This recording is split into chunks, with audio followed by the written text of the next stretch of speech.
Irvine and Steve Sampson were at the Daily Record. They had the ambition, the drive and the insider knowledge. Kelvin Mackenzie gave his protégés a clear line of attack. He said something along the lines of, just go and kill these bastards at the Record. They're all lazy, useless bastards, and you know how they work, so just go and slaughter them.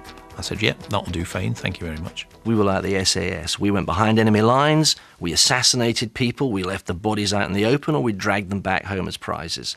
And the news list, that was a declaration of war. And every day we came and we put our declaration of war on the wall and said to the guys, go and get it. Putting those two together started off a hell of a rock and roll few years. When Jack Irvine and Steve Sampson took over the Sun, these weren't two English guys coming up that nobody had ever heard of. These were two guys who were proven in the business, and more importantly, they were Scots guys. I don't say that in a xenophobic way, but the fact is that part of the reason why nobody perceived the Sun to be a threat was because if it was English guys doing it, they didn't have that same sense of connection. When Sampson and Irvine went to the Sun, they knew better than anybody how to get connected. And that's what they set out to do. And they did it in a particularly brash, strong, somewhat coarse Sun way. We were the little guys, and the Daily Record were the big guys. So how do you beat your opposition? You don't beat them by being like them. So let's get really down and dirty, and let's go to some places that they don't particularly want to go.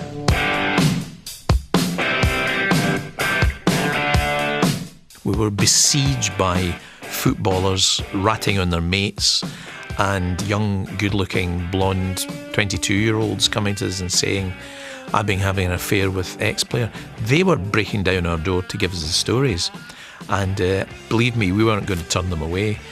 And the Record had never done that kind of story.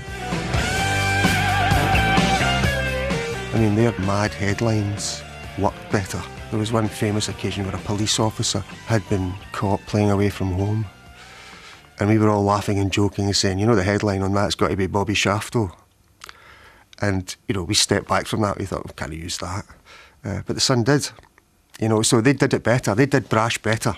We'd sent a couple of reporters up to try and build up circulation in Dundee. And this unbelievable story came back that a family in one of the less salubrious parts of Dundee had killed their pet dog and put it in a large pot and cooked it for the dinner. One might say it reflects Dundonians to a T.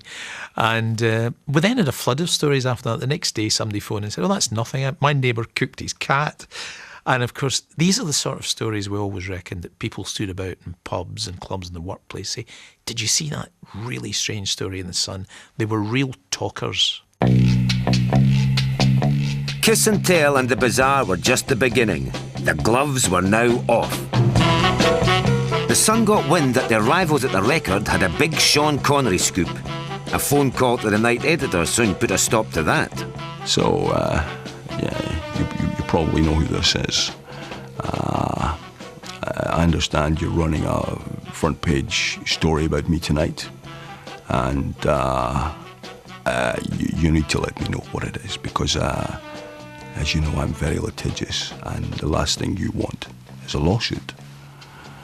And this, you know, the guy just started reading it. I got the whole story. We had it taped. I said to him at the end, I said, I'm going to be very unhappy if you run that story. That was it. They didn't run the story. We nicked it and put it in the next morning's paper, and that was it. And that was the worst Sean Connery impression you will probably ever hear. However, it worked back then.